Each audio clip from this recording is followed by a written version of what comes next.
How are you doing? How are you? I'm good. I'm good. I'm good. No, I'm good. I'm not gonna complain. I'm good. Okay. So Julia, thanks so much for being with us today. Thank you. Pleasure. It's been 2 months since your Palme d'Or. Have you digested it? Well, digest. I'm not sure is the right word, because you know when you say you don't digest something, it means that there's something wrong with it, or that you had like food poisoning. And so I would say process. Okay. And have I processed it? No, I haven't. Why do you think is that? Oh, because there are many things. I think the first reason is that probably I think it's good that I don't. And I do not want to be too aware of that. I think,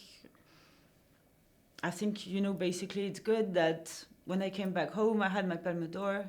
I had dinner. I put myself in pyjamas, and when I woke up, there was still the Palme d'Or that was there. But I was still in pyjamas, and my hair was like this. And I think it's good that it's just like that life goes on, because I had projects that I had been developing for a year, and nothing has changed with that. I'm still in with these projects, and they're not gonna change. I'm not gonna abandon them. That it's the same. I'm in the same tracks as before.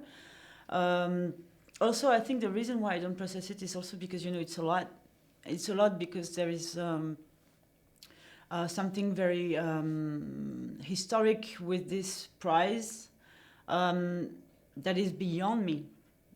It's beyond me. It's beyond my film, and I think that's a very hard thing to process, to be honest. And there's a pattern this year. I mean, the last Golden Lion was for a woman. The I last know. Golden Shell, the last Oscar. I know. But all this, if you want, because I'm a cautious person, I want to say that's a historic year. If we are, if everything made sense, we could not go back. But I'm not sure if everything makes sense in the world, so I'm very cautious about it, and I'm just thinking that's a great movement towards the future, which is exactly how I felt on stage when I received my Palme d'Or. I felt like there was like movement through me towards the future, and that felt incredibly comforting. Thinking about the third one, the fourth one, and so on. The same when I heard about Audrey, who's a friend of mine, so I was thrilled for her, but also I thought, oh my God, yeah, something huge is happening. I'm scared a bit because I heard the word trend arise, and that's not good at all, because if you consider it a trend, then, it becomes meaningless, it becomes... Trends go away, right? Sorry? Trends go away. Trends do go away, and that's also kind of insulting, if you wish. Like, what, women are in trend this year? What the hell? What is that? It's half of humanity, for God's sake. So, I'm cautious. I still think that, everyone is like, oh, it's not even the fight. It's like we have to hold to this movement, and we have to keep making it happen. That's the thing. We have to keep making it happen constantly. And we're talking about movie business, but honestly, there is way wider and broader than that. So, I've read a lot about your film before seeing it and after seeing it, and everyone keeps talking about the message of the film. Do you think that movies deliver messages? Is it the position of movie makers to deliver messages? No, I don't think so at all. I understand why people want to see them, but I think it's interesting that it's actually, actually your own message that you see in the film. You see what I mean? And that's good, because this is something you can confront to someone else's understanding of it, and then this is when you create debate, and that's great. And that's exactly what arts is for: is to create debate, to raise questions, but never give answers. Answers, again, as I always say, Google is for answers. Arts is not for answers. How much do you think of the audience during the process of making a film, of this particular film? When does the audience come to mind during the process? Well, this film and Raw as well, and since the first shot I ever made, the audience is present for sure, constantly. It's a dialogue you're trying also to establish, with the audience. So it has to be present for me, but it can't be something that makes you censor yourself. That's a tricky balance, you know, because you don't want to you don't make movies in order for people to like it. Otherwise, you don't make anything and you're lost. You try to raise your voice. You try to find it also. But at the same time, if when you're in front of your computer writing, if you never think of that person on the other side, you know, of the story who's gonna receive it, for me, it makes it pointless. You know, I do it to break the fourth wall.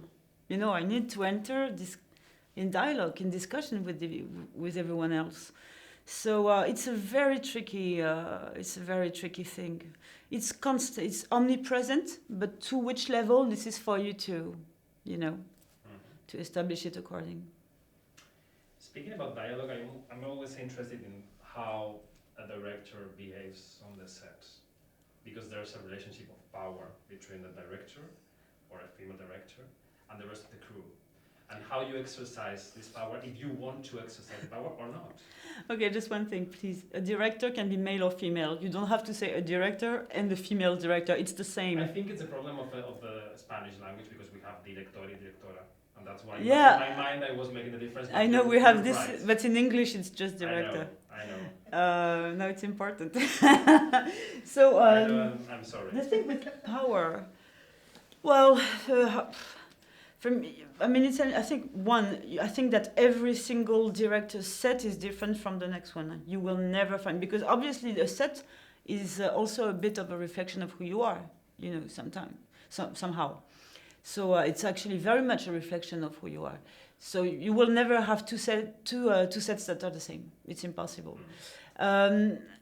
Personally, with my crew, what I love is actually, how can I say, embrace my crew, imply my crew in everything.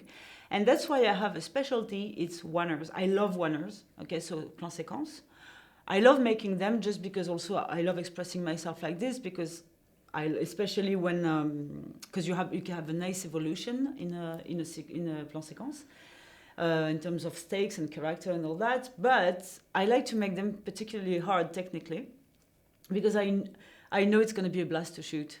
For example, the car show one-er that you have at the beginning of the film it was like, technically speaking, I can't tell you, it was like an Everest. You know, so basically you are with the Ronin at the beginning, and at one point when you get next to the car, the Ronin, the guy who's with the Ronin has to put the camera on the crane, and the crane has to follow the movements with the choreography, all that, right?